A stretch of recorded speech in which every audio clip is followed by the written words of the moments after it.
439장 찬양하겠습니다.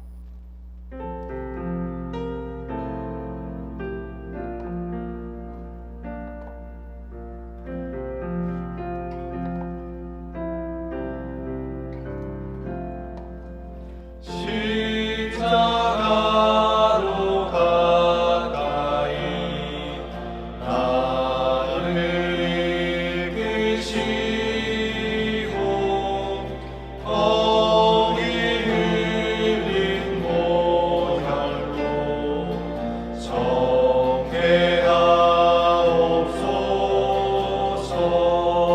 십자가 무한 영광이세.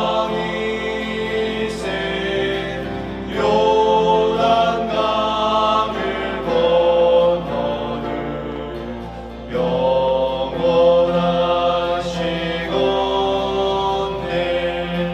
십자가에 가까이 내가 떨고 섰네. 거기 있는 새벽별 죄에 비추시네. 십자가 무한 영광이세. 요단강을 건너는 영원하시건대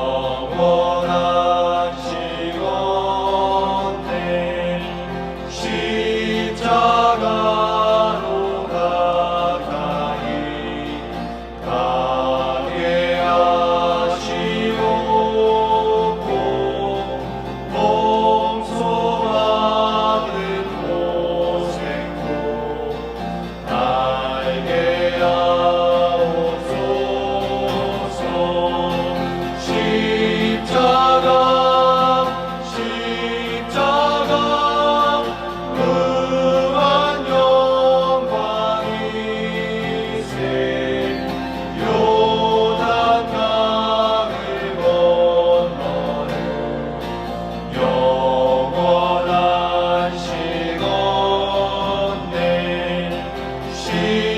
십자가에 가까이 의지하고 서서 천국이 될 때까지 항상 머물겠네. 십자가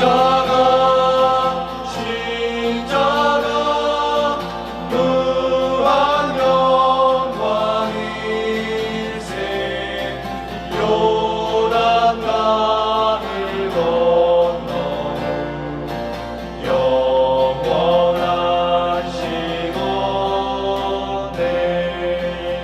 아멘.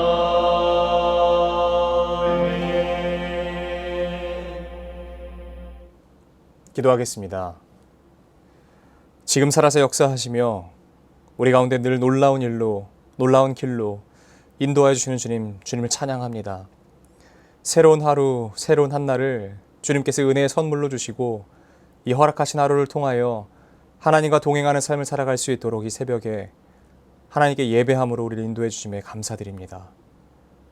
헌데 주님, 우리에게 기도가 있습니다. 특별히 연일 뉴스를 켤 때마다 가슴 아프고 흉흉한 소식들이 들려옵니다. 젊은이들이 자신의 마음을 다스리기보다 자신의 분노와 자신의 억울함을 다른 사람들을 향하여 표출하기 일쑤입니다. 이때에 주님, 하나님께서 우리에게 개입하여 주셔서 우리의 마음을 제어하여 주시고 다스려 주셔서 분노를 서로에게 표출하지 않게 하시며 떠오르는 대로, 생각나는 대로 서로를 향하여 마구잡이로 자기의 감정을 쏟아내지 않도록 주님 우리를 보호하여 주시옵소서.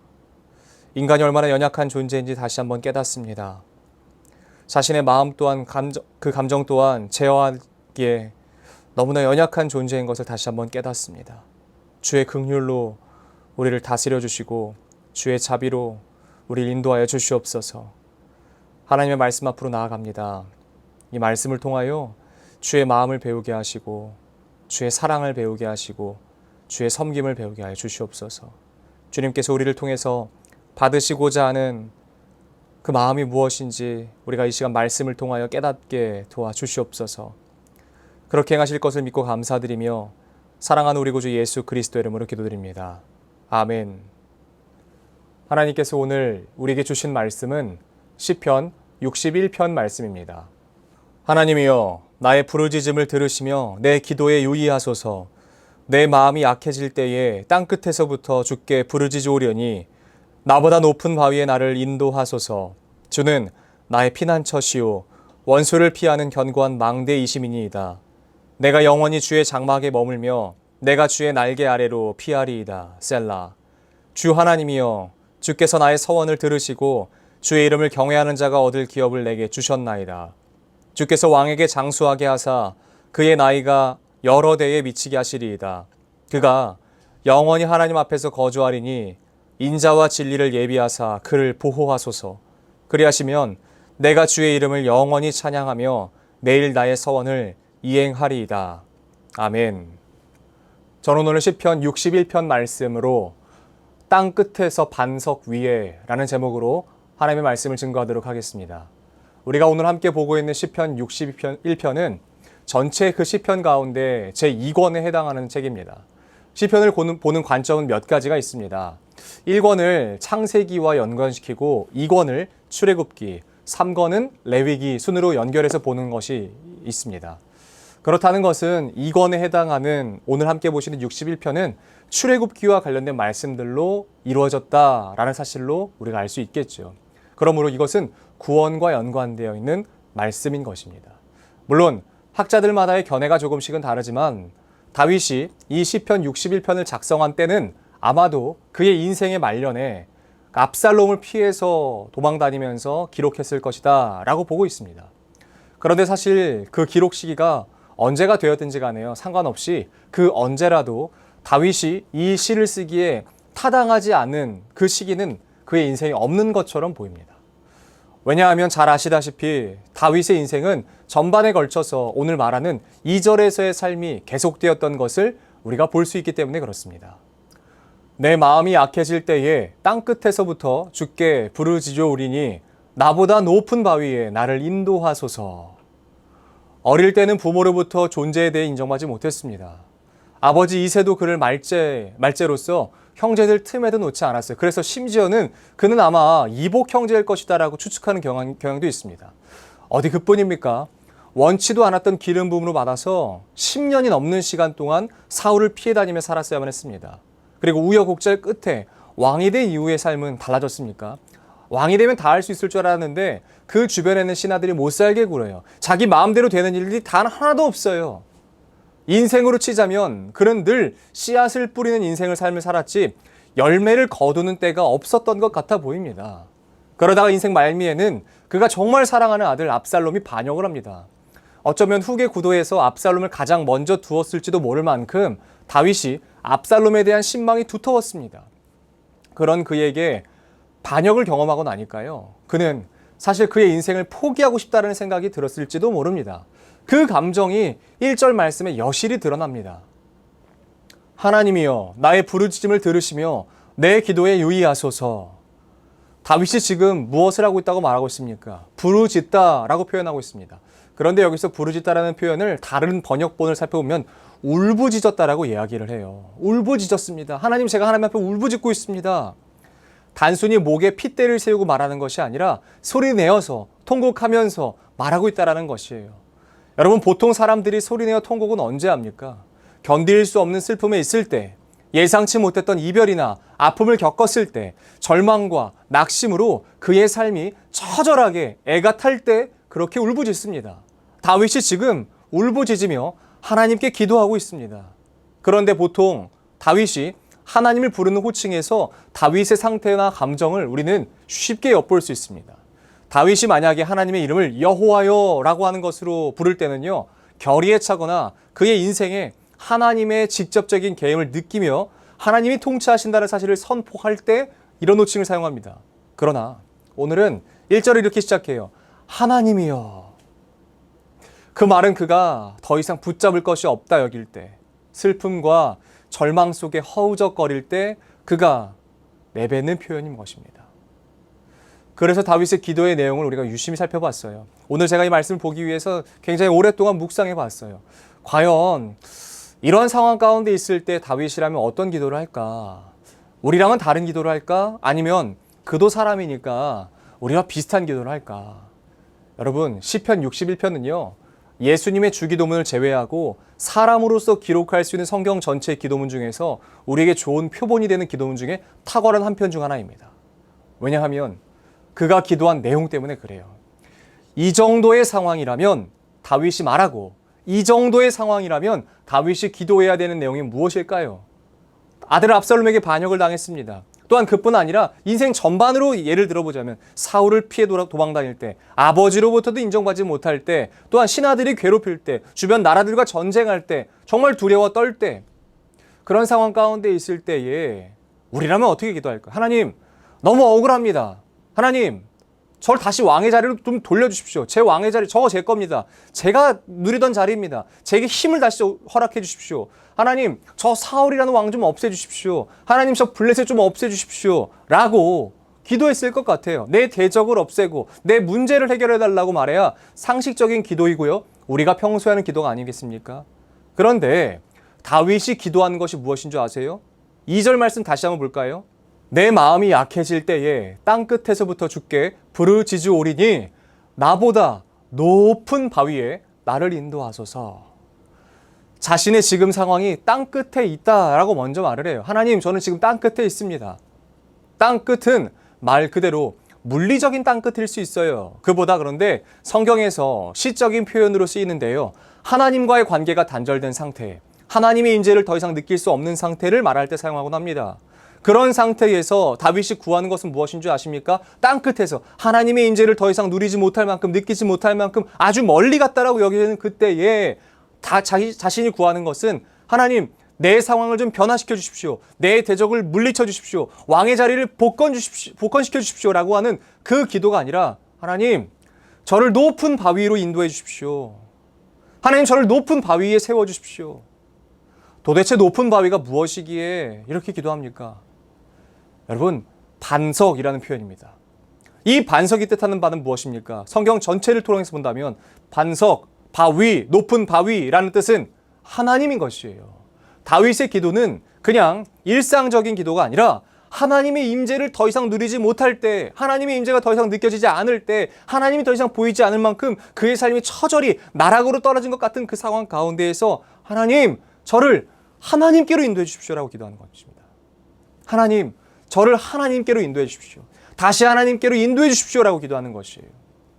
우리는 늘 내 상황이 나아지기를, 내 처지가 좋아지기를 기도합니다.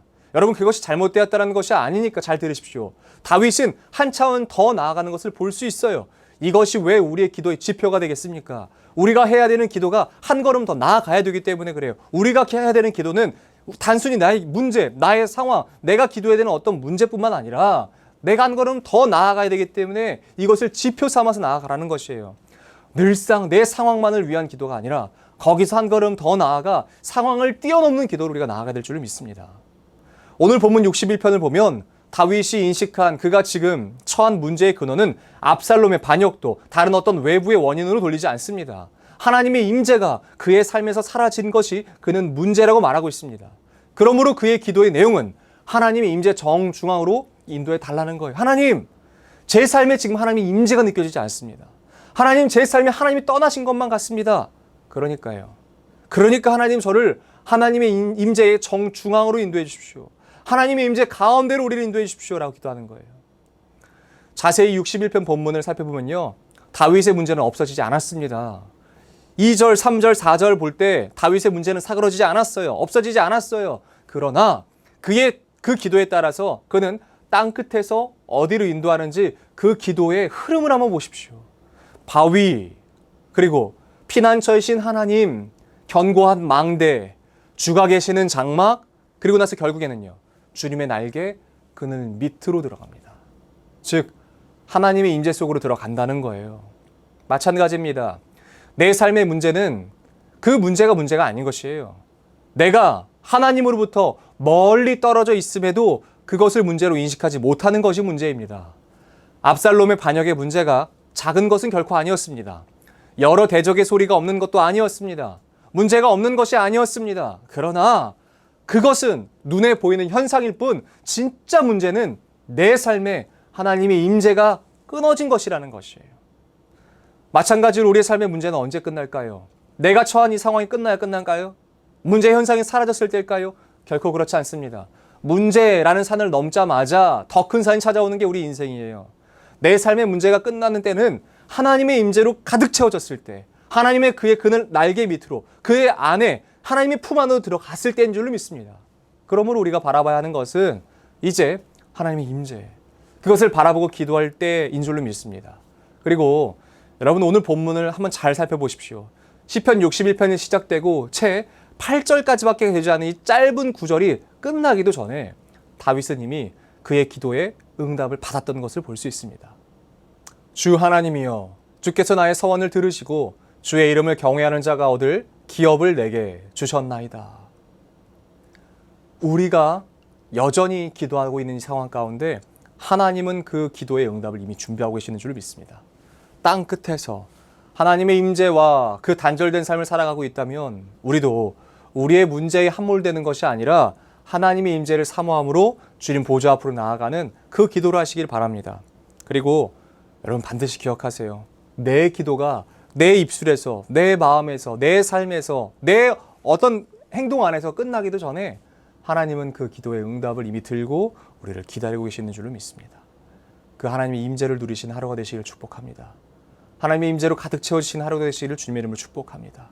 그 어떤 것보다 여러분 하나님의 임재를 사모하십시오. 땅 끝에서 하나님의 반석 위로 옮겨주시는 그런 것을, 그런 은혜를, 축복을 경험하시는 저와 여러분들의 삶이 되시기를 우리 구주 예수 그리스도 이름으로 축복합니다. 살아계신 하나님, 다윗이 어찌 그의 인생에서 이런 기도를 주님께 올려드렸을 수 있을지 그의 믿음을 다시 한 번 더 본받고 싶습니다. 우리는 늘 눈에 보여진 어떤 상황, 어떤 환경, 이것이 나아가지 못하게 하는 문제인 줄 알았습니다. 그런데 정말 본질적인 문제의 근원은 내 삶에 펼쳐진 어떤 문제가 아니라 하나님의 임재를 누리지 못함에도 불구하고 그것을 위해서는 기도하지 않았던 것임을 우리가 다시 한 번 더 깨닫게 하여 주시옵소서. 그래서 하나님, 우리가 땅 끝에 있습니다. 주님의 임재를 전혀 경험하지 못할 시편에 기록된 것처럼 스올에 우리가 있습니다. 그러나 그렇게 하나님의 그 임재를 사모하오니 하나님 우리를 반석 위로 인도하여 주시옵소서. 주의 날개 그늘 밑으로 우리를 인도하시고 품어 주시옵소서. 그런 주의 임재를 경험하는 삶을 살아갈 수 있도록 우리와 늘 동행하여 주시옵소서. 우리 이어서 주님께서 가르치신 기도로 오늘 예배를 마치도록 하겠습니다. 하늘에 계신 우리 아버지, 아버지의 이름을 거룩하게 하시며 아버지의 나라가 오게 하시며 아버지의 뜻이 하늘에서와 같이 땅에서도 이루어지게 하소서. 오늘 우리에게 일용할 양식을 주시고 우리가 우리에게 잘못한 사람을 용서하여 준 것 같이 우리 죄를 용서하여 주시고 우리를 시험에 빠지지 않게 하시고 악에서 구하소서. 나라와 권능과 영광이 영원히 아버지의 것입니다. 아멘.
주님